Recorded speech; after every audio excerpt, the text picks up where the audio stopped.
your marriage is having crisis not because the problem is too much. It's because you have not stood together to fight the problem. You understand?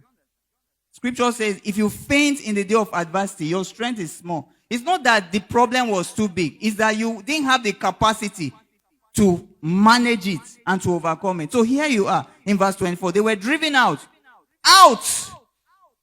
into outer darkness, out into a world of uncertainty, out from where you had all your needs met to a place where you now have to fend for yourself and suffer.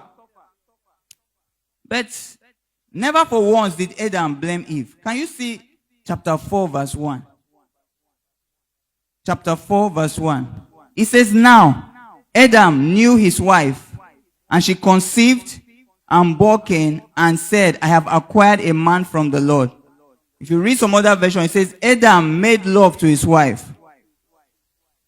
Now I don't understand how you people can move from being driven out of the garden, being driven and being in a serious crisis, to still be loving each other.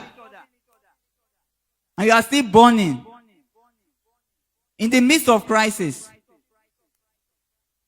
So it's a big lesson for us to learn. They had a major crisis, but they stayed together. They were not even angry with God. We received a son from the Lord. And they still had a crisis because one of the sons, there are some problems that they give birth to children. A problem has happened because of somebody's wrong decision. The consequences may not manifest until maybe 2 months down the line, or 3 years or 4 years. So even after this had happened, they had been thrown out. Then 2 of the children, one of them now killed his brother. And even in the midst of that, they still made love again and gave birth to another child called Seth. And they said, God has given us a substitute, right, for Abel.